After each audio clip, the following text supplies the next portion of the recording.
Ladies and gentlemen, first of all, I'm very grateful to the organizers of this condolence meeting for inviting me, and I will just start by Clement Shahbaz Bhatti, born 9 September 1968, a life cut short on 2nd March 2011, 42 years of age. He was shot just when he was returning after receiving his mother's blessing, which was a routine that he usually followed in the morning. And thus, Mr. Bhatti joins a long list of Pakistanis who are willing to give their lives for their principles. And he is among the top many people that have known that what their beliefs are, what they stand for, what the future of Pakistan that they stand for. If they continue to propound that, they will be a target. And yet, because of their conscience, because of what they believed in, they rather chose the way to die than to surrender to extremism and militants within Pakistan. The militants, I come from the Khyber Pakhtunkhwa province.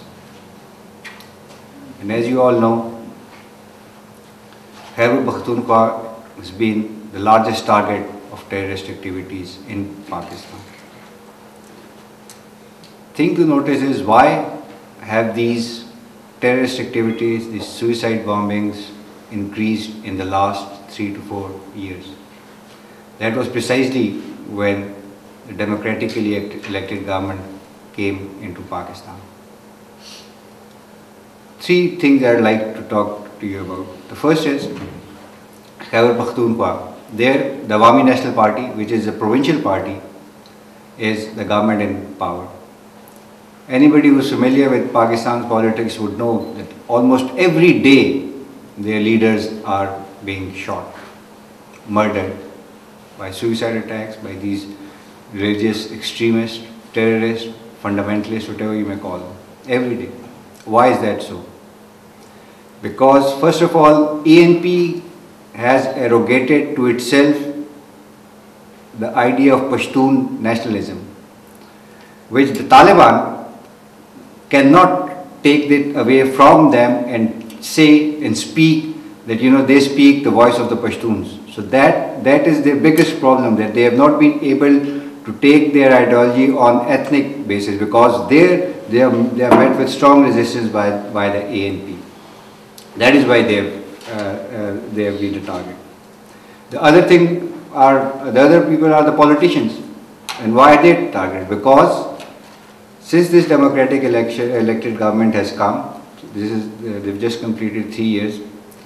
The first thing they have done is that they have formed a national consensus within the society and within the political parties as well, that they have to take extremism and Taliban head on. This is a fight to the finish. There are no holds barred now. It's either us or them. And next thing that they have done is that they have marginalized, with the consensus of the society as well, they have marginalized them to the fringes. So there is no political space, there is no national space for the terrorism. And the third attack is on our religious shrines, on our Sufi shrines, on our mystic shrines. Last night, 40 people were killed in a suicide attack in a Sufi shrine in DG Khan. Why is that so? Because they know that Sufi Islam, that tolerant, all-encompassing Islam, is our inheritance. This is what we have been steeped into throughout our lives, through thousands and thousands of years. These Sufis, these mystics, they are the people who converted Muslims, and they were all inclusive. I've lived in India. It has a very close resemblance to the Bhakti movement, to the preachings of Guru Nanak Ji, to what Mira, Kabir and people like them used to, Tukaram, what they used to say. So that is, and this is in direct conflict with what the Taliban say. So that religious space is also denied to them. Now once a state, they've been fighting the states in the last 4 or 5 years. Once the state, the people, the society, they can develop a consensus against extremism, then their defeat is assured. There is no way they can take the state, and yes, they can still inflict deaths like Shahbaz Bhatti, or the yesterday suicide bomb which killed the poorest and the poorest of Muslims, 40 of them who were just paying their tribute at a shrine. This they can do, but they cannot take over the state, and which is their true aim, to get some space within the territory of Pakistan, where then they can stage a comeback and encroach upon other organs of the state. That has been denied. So while we are going through a difficult time, we are going through some very trying time, but I have no doubt that our victory is assured. We will prevail. We shall prevail. The second thing that I want to talk to you about is relevance for today is that the story of Pakistan, the history of Pakistan is not complete. It's not been written as it should be and as people should know. And why I say that? I say that because now there is a consensus amongst all that if a society, if a state has to develop, it can only develop if it has knowledge, if its people have innovation, and it have a flourishing services sector. And what do these things require? Human capital is the primary thing that you require. Rule of law, established institutions, free media, democratic institutions and country where people elect the thing. And all these steps, all these have been taken by Pakistan now. It is in its nascent stage. There is still a lot of consolidation to be reached. But this would be the true shape of Pakistan to come. And when that happens, we will know, the world will know who our true heroes are.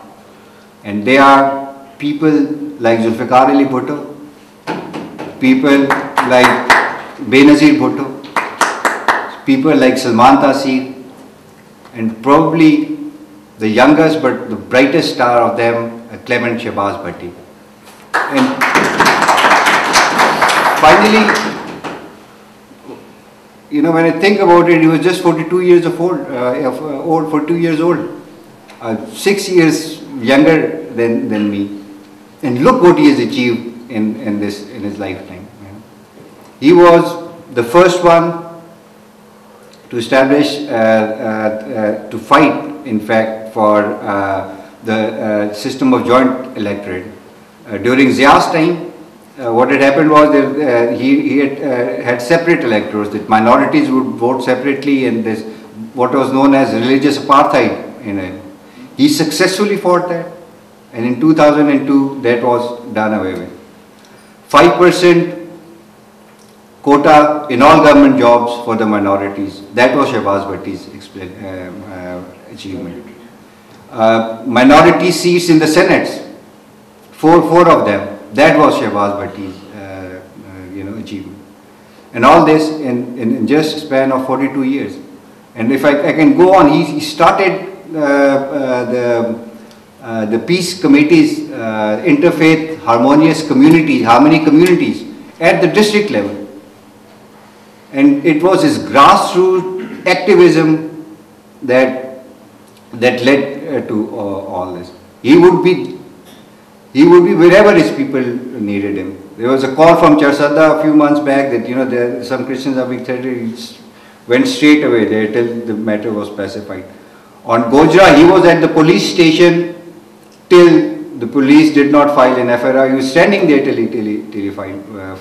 FIR was filed against the perpetrators. So that is the struggle that yes, nations pay a price. I don't want to go back into the history of how it happened, but the point I want all of you to know is that now everything is in black and white now. There are no grey areas as they were when dictators were around in Pakistan. You know, people used to ask the question, is it our fight? Is it our? Now there is no ambiguity. The fight is ours and we will win.